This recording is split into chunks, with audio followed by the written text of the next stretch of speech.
sommes arrivés ici aujourd'hui sur le site du centre Davidson, Merkaz Davidson, où il y a eu les plus belles fouilles archéologiques et les plus intéressantes faites en contrebas du mur des lamentations, où on a retrouvé des vestiges comme l'entrée du temple, les mikvaot, les bains rituels, les magasins, la rue piétonne de l'époque où on a acheté les sacrifices.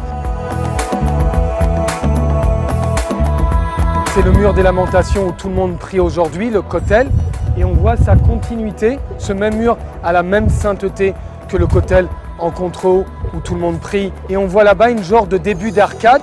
Si vous regardez bien, il y a une arcade comme ça, une crête. C'est pas moins que le début de cette arcade qui était l'entrée principale pour accéder au temple, l'escalier où tout le monde montait.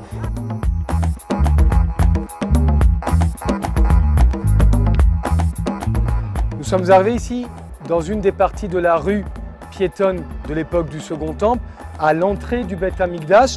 On y a retrouvé par exemple cette pierre qui était la pierre angulaire qui était en haut, et on a retrouvé une écriture hébraïque qui dit les Beth Atkia Aliti, comme c'est écrit dans nos sources, qu'on sait que les Kohanim le matin se donnaient les différentes tâches qu'il y avait à faire au temple. Une des tâches était d'être dans les Beth Atkia pour annoncer certaines choses au temple. Il se tenait ici debout et il annonçait par exemple, quand il n'y avait pas la montre, l'entrée du Shabbat, l'entrée à laquelle il faut faire la prière de l'après-midi ou les sacrifices.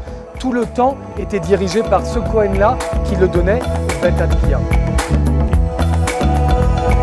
Nous sommes arrivés ici dans une des parties de la rue piétonne que nous avons la chance de retrouver après les fouilles archéologiques, avec les magasins d'époque de l'époque du Second Temple où on pouvait acheter tout le nécessaire qu'on avait besoin quand on arrivait à une des trois fêtes où il fallait monter au temple. Par exemple, les habits. Il n'était pas concevable de monter dans la maison de Dieu avec des habits avec lesquels on avait voyagé pendant des semaines. On arrivait ici, on pouvait acheter des habits, changer son argent, acheter un sacrifice. Il n'était pas concevable d'arriver avec un animal, de marcher avec lui pendant des centaines de kilomètres pour le sacrifier à Hachem dans le temple. Donc on arrivait ici, on achetait un sacrifice et on pouvait après monter dans le temple. Sur une partie de la rue piétonne du site archéologique, il y a aussi une partie du mur des lamentations, du Kotel, juste en face de la rue piétonne. Il est dans la même continuité que le mur des lamentations qu'on connaît aujourd'hui, on a l'habitude de prier. Le Kotel, il a la même sainteté. On nous dit que ce n'est pas possible qu'il y a 2000 ans qu'il y ait eu la présence divine, puisqu'on était en face des magasins où il y avait la rue commerciale de Jérusalem. Nos sages nous disent que c'est seulement après la destruction du temple que la présence divine est sortie du Kodesh à Kodashim, du Saint des Saints, qu'elle est retombée sur ce mur et qu'elle a promis qu'elle resterait ici jusqu'à la reconstruction du troisième temple.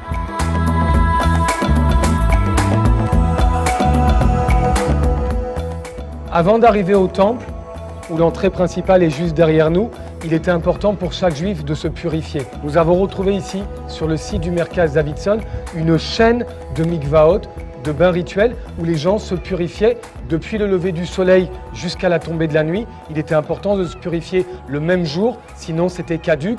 Et ici, nous avons retrouvé un des plus beaux mikvés, les Mahadrines des Mahadrines, comme jamais nous avons retrouvé nulle part, avec un endroit où on descendait quand on était impur, et un endroit où on remontait après s'être purifié, et un mur qui faisait séparation pour ne pas que les gens se touchent.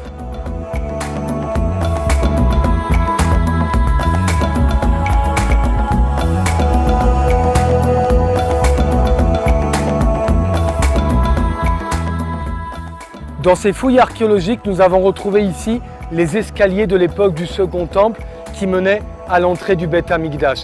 Il y avait ici une double porte et là-bas une triple porte, et les Juifs arrivaient de tout Yerushalayim, de tout Jérusalem pour monter dans le temple. Et nos sages ont réfléchi sur le moyen de faire que quand le Juif il arrive ici, il ne pense pas qu'il rentre dans un endroit léger, mais qu'il arrive dans la maison de Dieu Beth Hachem, et ils ont fait des escaliers avec une petite marche, une grande marche, une petite marche, une grande marche, pour que quand tu arrives, tu comprennes que si tu ne fais pas attention, tu risques de tomber, que tu sois concentré et que tu n'oublies pas où tu vas arriver, à l'endroit le plus kadosh qu'avait le peuple juif.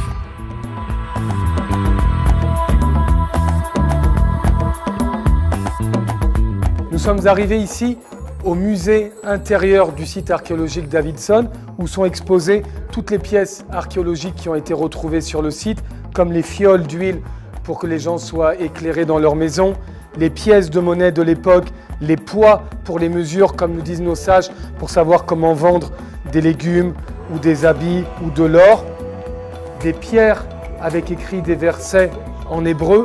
Tout ça, c'est exposé aussi à l'intérieur du centre Davidson, un musée où on peut passer facilement une journée. Pour vous rendre au Merkaz Davidson, il vous suffit, lorsque vous avez le kotel dans votre dos, de marcher une centaine de mètres, puis, avant d'arriver à la porte des immondices, de descendre les quelques marches d'escalier. Vous arriverez ainsi à l'entrée du Merkaz Davidson. Excellente visite!